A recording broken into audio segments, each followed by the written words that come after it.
Hi hello నమస్తే అందరికీ welcome to my channel గన స్టోరీస్ వరల్డ్. స్టోరీ చదివే ముందు ఛానల్ని తప్పకుండా సబ్స్క్రైబ్ చేసుకోండి. ఇక స్టోరీలోకి వెళ్ళిపోదాం. మై డియర్ రాక్షసి ఎపిసోడ్ 21. ఆ సంఘటనల తర్వాత ఆర్యన్ ఎప్పుడు బాధపడినా, వాడు ఎక్కువ స్ట్రెస్ తీసుకున్నా ఇలానే అవుతుంది అవంతిక అని చెప్పారు రాఘవేంద్ర గారు ఆయన కన్నీళ్లు తుడుచుకుంటూ. అప్పటికే అవంతిక కారిపోతున్న కన్నీళ్లను తుడుచుకొని, ఇంత బాధని ఆయన ఎలా తట్టుకున్నారు తాతయ్య అని అడిగింది. కళ్ళ ముందే అన్ని బంధాలు వాడికి దూరమయ్యాయి తల్లి. అందుకే వాడు ఎలాంటి బంధాలన్నీ దగ్గరికి రానివ్వడం లేదు. వాడికి నేను, నాకు వాడు అన్నట్టు ఉండిపోయాము. నేనే వాడిని పెళ్ళి పెళ్ళి అని వెంటపడితే, ఇదిగో నిన్నిలా నాకు చెప్పకుండా పెళ్లి చేసుకొని వచ్చాడు. కానీ అది నిజమా అబద్ధమా అని నాకు కూడా చాలా అనుమానంగా ఉండేది. కానీ మీ ఇద్దరిని చూశాక నా నమ్మకం కుదిరింది. అన్ని బాధాకరమైన ఘటనలు చూశాక ఎవరు కూడా మళ్ళీ అలాంటి బంధాలలో చిక్కుకోవాలి అనుకుంటారు. కానీ అన్ని బంధాలు అలా ఉంటాయనుకోవడం కూడా తప్పే కదా తల్లి. అందుకే వాడి ఇష్టానికి తిరగడానికి, ఇష్టానికి ఉండడానికి అలవాటు పడ్డాడు. అందుకే వాడి ఆనందానికి నేనెప్పుడూ అడ్డు చెప్పలేదు. కానీ నాకు ఉన్నదల్లా వాడొక్కడే. నాకా వయసు అయిపోతుంది. నా తర్వాత వాడిని చూసుకోవడానికి ఎవరో ఒకరు ఉండాలి కదా. అందుకే వాడిని పెళ్లి చేసుకోమని నేను వెంటపడ్డాను. నా కోరిక తీర్చాడు అనే ఇక నేను సంతోషంగా ఉండే సమయానికి మళ్ళీ వీడిలా అయిపోయాడు తల్లి. అసలు వాడికి మళ్ళీ ఏం బాధ వచ్చిందో వాడు లేచాక నేను ఉదయాన్నే వాడితో మాట్లాడతాను. నువ్వు కంగారు పడకు తల్లి. టాబ్లెట్స్ వేసుకున్నాడు కదా, వాడు మళ్ళీ మామూలు అయిపోతాడులే ఉదయం వరకు, సరేనా? వాడిని జాగ్రత్తగా చూసుకో అని చెప్తారు రాఘవేంద్ర గారు. అలాగే తాతయ్య అని అవంతిక ఇక వాళ్ళ రూమ్కి వెళ్తుంది. పసిపాపలా నిద్రపోతున్న ఆర్యన్ని చూసి ఆమెకి కళ్ళల్లో నీళ్లు తిరిగాయి. అటు తల్లి తండ్రి ప్రేమ నోచుకోలేదు. ఇటు అన్నా వదిన అతడికి తల్లి తండ్రిలా చూసుకుంటూ ఉండగా వాళ్ళని కళ్ళ ముందే పోగొట్టుకుని అతడు ఎంత బాధ అనుభవించాడో తలుచుకుంటే అవంతికకి నిజంగా చాలా బాధగా అనిపిస్తూ ఉంటుంది. అతడు అలా అనడంలో నిజంగా తప్పు లేదు అనిపిస్తుంది. కానీ అన్ని బంధాల్లో అలా ఉండవు అని అతడికి చెప్పాలి అని ఉంది. కానీ అతడు వినే స్టేజ్లో లేడు కదా. ఆర్యన్ భయం కూడా అదే. ఎక్కడ అతడు బంధాలలో చిక్కుకుంటే అతడికి కూడా ముందు ముందు అలాంటి ప్రాబ్లమ్స్ వస్తాయి అని.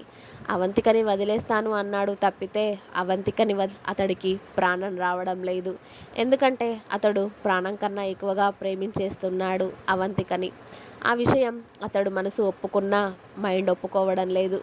మళ్ళీ పాత జ్ఞాపకాలని అతడికి గుర్తు చేస్తూ అతడిని చిత్రవద చేస్తూ ఉన్నాయి.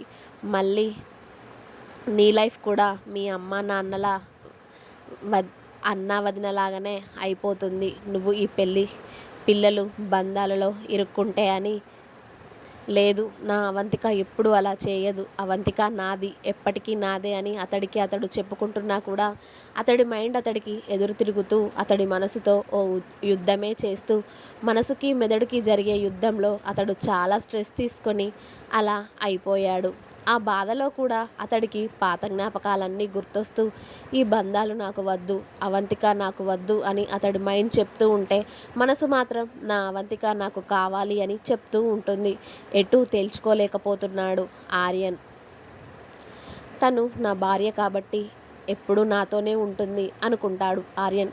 కానీ నీ జీవితం కూడా నీ అమ్మ నాన్న, నీ అన్న వదిన అలా మారితే ఏం చేస్తావు అని అతడి అంతరాత్మ ప్రశ్నించడంతో, వద్దు వద్దు, అంతకన్నా అవంతికని వదిలి తన బతుకు తను, నా బతుకు నేను బతకడం మేలు అని అతడు నిద్రలోనే అనుకుంటూ ఉన్నాడు. ఆర్యన్ నిద్రలో కలవరిస్తూ ఉండగా అతడిని ఆమె కౌగిలిలోకి తీసుకొని అతడి వెన్ను నిమురుతూ, నేను మీతోనే ఉన్నాను ఆర్యన్ గారు, పడుకోండి అని అవంతిక చెప్తుంటే ఆమె వెచ్చటి కౌగిలిలో ఒదిగిపోయి చంటి పిల్లాడిలా నిద్రపోతాడు.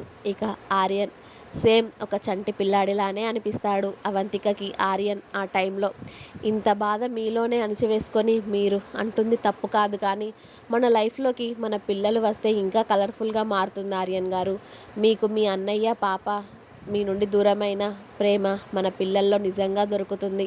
వాళ్ళలాగే మన లైఫ్ అవుతుంది అనుకోవడం మీ మూర్ఖత్వమే, కానీ మీరు అనుభవించారు కాబట్టి ఆ పెయిన్ మీకు మాత్రమే తెలుస్తుందేమో ఆర్యన్ గారు.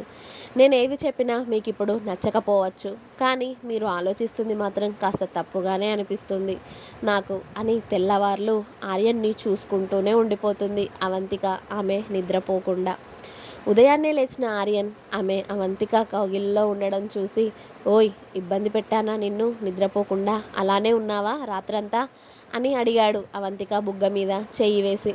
అదేం లేదండి, నైట్ అంతా మీరు కాస్త కలవరించారు, అందుకే మిమ్మల్ని చూసుకుంటూ గడిపేశాను. ఇప్పుడు ఎలా ఉంది మీకు? హెల్త్ బాగానే ఉందా? బాగానే ఉన్నారా మీరు అని అడిగింది అవంతిక కూడా ఆర్యన్నే చూస్తూ. నాకేమైందే, బాగానే ఉన్నానులే, ఆకలిగా ఉంది, ఏదైనా పట్టుకురావే అని చిన్నపిల్లాడిలా ఆర్యన్ అడిగేసరికి అవంతిక వెంటనే లేచి, ఒక్క నిమిషం ఆర్యన్ గారు, ఇప్పుడే తీసుకొస్తాను అని త్వరగా వాష్రూమ్లోకి వెళ్ళి డ్రెస్ వేసుకొని కిందికి పరిగెత్తింది. ఆర్యన్ కోసం తనే స్వయంగా దోశలు పోసుకొని అతడి కోసం జ్యూస్ ఇంకా దోశల ప్లేట్ పట్టుకొని మళ్ళీ ఆయన దగ్గరికి వచ్చేసరికి ఆర్యన్ ఫ్రెష్ అయి ఉన్నాడు. ఆర్యన్ని కూర్చోబెట్టి అతడికి దోశ తినిపిస్తూ ఉంటే అతడు కడుపు నిండా తినేసి మిగతాది అవంతికకి తినిపిస్తూ ఉన్నాడు. నేను తర్వాత తింటాను, మీరు తినండి ఆర్యన్ గారు అన్నా కూడా వినకుండా రోజు పొద్దున్నుండి నైట్ వరకు పరుగులు తీస్తూనే ఉంటావు, కాసింత తినవే, ఏం కాదు అని అవంతికకి కూడా తినిపించాక ఆర్యన్ జ్యూస్ తాగి టాబ్లెట్స్ వేసుకొని ఆఫీస్కి వెళ్తానే అన్నాడు ఆర్యన్. మీరు హాస్పిటల్ నుండి డిశ్చార్జ్ అయ్యింది నిన్ననే, ఇప్పుడే ఆఫీస్కి ఏం వద్దు ఆర్యన్ గారు, ఒక 2 రోజులు ఇంట్లోనే రెస్ట్ తీసుకొని ఆ తర్వాత వెళ్దురు, మిమ్మల్ని తాతయ్య గారు పిలుస్తున్నారు వెళ్ళండి అనడంతో సరే అని అతడి ఫోన్ తీసుకొని రాఘవేంద్ర గారి దగ్గరికి వెళ్తాడు ఆర్యన్. గుడ్ మార్నింగ్ తాతయ్య, టిఫిన్ చేశారా అని అడిగాడు ఆర్యన్ రాఘవేంద్ర గారి ముందున్న సోఫాలో కూర్చుని. నేను బాగానే ఉన్నారా? ఏమైంది ఆర్యన్, నిన్ను అంతలా బాధ పెట్టిన విషయం ఏంటి నాన్న? చాలా రోజులకి మళ్ళీ నీకు ఇలా అయ్యింది, అసలు ఏమైంది అని అడిగారు ఆయన. ఏం లేదు తాతయ్య, కాస్త హెడేక్ ఎక్కువ అయ్యి అలా అయ్యింది అంతే అన్నాడు. అతడు దేనికోసం ఆలోచించి అలా అయ్యాడో రాఘవేంద్ర గారికి చెప్పలేక. నువ్వు ఏది లేదు అనడంలోనే అర్థమవుతుంది ఆర్యన్, ఏదో ఉంది అని. అది నిన్ను అంతలా బాధ పెట్టే విషయం ఏదో నేను తెలుసుకోను అని నువ్వు అనుకుంటున్నావా, లేకపోతే తెలుసుకోవడం నా వల్ల కాదు అనుకుని నా దగ్గర దాస్తున్నావా అని కాస్త సీరియస్గా అడిగారు ఆయన. అబ్బా, ఏం లేదని చెప్పాను కదా తాతయ్య, వదిలేయ్, రేపు ఏంటో గుర్తుంది కదా, రేపటికి అన్ని ఏర్పాట్లు అయిపోయాయా అని అడిగాడు ఆర్యన్ ఎటో చూస్తూ. అయ్యాయి అని చెప్పారు ఆయన బాధగా. సరే, రేపు ఉదయాన్నే వెళ్దాం అక్కడికి అని ఆర్యన్ బాధగా సోఫా వెనక్కి వాలి కళ్ళు మూసుకున్నాడు.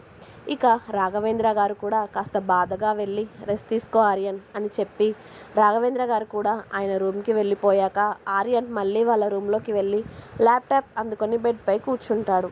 మీకు ఇప్పటికే హెల్త్ బాగాలేదు, ఇప్పుడు ఇంట్లో కూడా వర్క్ అవసరం ఆర్యన్ గారు అని ఆర్యన్ వర్క్ చేస్తూ ఉంటే ఆయిల్ బాటిల్ తీసుకెళ్ళి ఆర్యన్ తలకి నూనె రాసి మసాజ్ చేస్తూ ఉంటుంది అవంతిక. ఆమె అలా మసాజ్ చేస్తూ ఉంటే ఆర్యన్కి చాలా రిలీఫ్గా అనిపిస్తుంది. హెడేక్ పూర్తిగా మాయమైపోతుంది. ఆమె చేతిలో ఏ మంత్రం ఉందో కానీ ఆమె చేయి వేయగానే అతడికి రిలీఫ్గా అనిపిస్తుంది. 40 నిమిషాల పాటు మసాజ్ చేశాక మెల్లిగా ఆమెని అతడి ఒడిలోకి తీసుకుంటాడు ఆర్యన్. ఏమైంది ఆర్యన్ గారు అని అడిగింది అవంతిక అతడి మొహం డల్గా ఉండడం చూసి. ఏం కాలేదే, మనసు బాగాలేదు అంతే అన్నాడు ఆర్యన్. అవంతికకి అర్థమయ్యింది అతడు తను అన్న వదిన పాప గురించి ఆలోచిస్తున్నాడు అని. అందుకే ఇక ఏం మాట్లాడకుండా అతడిని ఆమె ఎదకి హత్తుకొని అతడి తలని నిమురుతూ ఉంటుంది మెల్లిగా. చాలాసేపు ఆమె కౌగిట్లో ఒదిగిపోయాడు ఆర్యన్. ఎందుకో ఆమె దగ్గరగా ఉంటే కాస్తంత అతడి బాధ తీరినట్టుగా అనిపిస్తుంది. ఆమె సమక్షంలో అతడికి ఏదీ గుర్తుకురాదు. అతడికి ఉన్న బాధలన్నీ మర్చిపోయినట్టు అనిపిస్తాయి. పూర్తిగా అతని బాధనైతే మర్చిపోలేడు, కానీ ఆ క్షణం మాత్రం అవి గుర్తుకు రావు అంతే. చాలాసేపు అతడి తలని నిమిరి, స్నానం చేస్తారా ఆర్యన్ గారు, అంతా జుట్టు జిడ్డుగా ఉంటుంది అని అడిగింది అవంతిక. కాసేపు పడుకుంటానే, లేచాక ఫ్రెష్ అవుతాను అని ఆమె ఒడిలోనే హాయిగా నిద్రపోయాడు ఆర్యన్. ఇక ఇప్పుడు అతడికి రెస్ట్ చాలా అవసరం అని అవంతిక కూడా ఏమీ అనలేదు. అతడు పడుకున్నాక ఆమె హ్యాండ్స్ వాష్ చేసుకొని వచ్చి కింద కాస్త పని ఉండడంతో అది కూడా చేసుకొని మళ్ళీ వాళ్ళ రూమ్కి వెళ్తుంది. ఉదయం ఆ ఇల్లు చాలా సైలెంట్గా ఉంటుంది. కొందరి పని వాళ్ళు అలాగే రాఘవేంద్ర గారు, ఆర్యన్, అవంతిక ఒక చోటికి ప్రయాణమయ్యారు. అదెక్కడో కాదు, ఆ రోజు విహాన్, సుమతి పాప చనిపోయిన రోజు. వాళ్ళ సమాధుల దగ్గరికి వెళ్ళారు అందరూ కలిసి. అప్పటికే పని వాళ్ళందరూ అక్కడ అంతా క్లీన్ చేసి పువ్వులు పెట్టి ఉంచారు సమాధుల దగ్గర. ఆర్యన్ ముందుగా వెళ్ళి అన్న, వదిన, పాప సమాధుల దగ్గర పువ్వులు పెట్టి క్యాండిల్స్ వెలిగించి పాప సమాధి దగ్గర మోకాళ్ళ మీద కూర్చుని ఆ సమాధి పైన అతడి మొహం ఆనించి చాలాసేపు అలానే ఉండిపోయాడు. అతడి కళ్ళల్లో నుండి కన్నీళ్లు కారిపోతూ ఉంటే ప్రతి సంవత్సరం అతడిక్కడికి వచ్చి అలానే ఉంటాడు చాలాసేపు. నన్ను క్షమించు తల్లి, నిన్ను కాపాడుకోలేకపోయానురా అని చెప్పుకుంటూ ఉంటాడు అతడికి అతడే. అందరూ కాసేపు అక్కడే నిలబడి ఆ రోజుకి బాధగా ఇంటికి వెళ్ళిపోతారు. ఆర్యన్ పచ్చి మంచినీళ్ళు కూడా ముట్టుకోలేదు ఆ రోజు. ప్రతి సంవత్సరం ఆ రోజు వస్తే చాలు, ఆ రోజు ఇంట్లో జరిగిన మారణకాండ అతడి ముందు కనబడుతూనే ఉంటుంది. నా కళ్ళ ముందే అంత జరిగినా కూడా ఏ ఒక్కరిని కూడా నేను కాపాడుకోలేకపోయాను అనే బాధ అతడిని కలిచివేస్తుంది. వదిన ఒక్క నిమిషం ఆలోచించి ఉంటే ఈరోజు 3 ప్రాణాలు నా కళ్ళ ముందే ఉండేవి, ఇలా జరగకపోయేది అని. ఇక అవంతిక ఎంత బతిమలాడినా కూడా అసలు ఆ రోజు ఏమీ తినలేదు.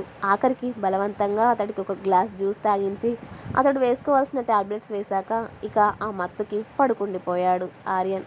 రాఘవేంద్ర గారికి మాత్రం భోజనం పెట్టి అవంతిక కూడా ఆ రోజు ఏం ముట్టుకోలేదు. కాసిన్ని పాలు తాగి ఆర్యన్తో పాటుగా పడుకుంది.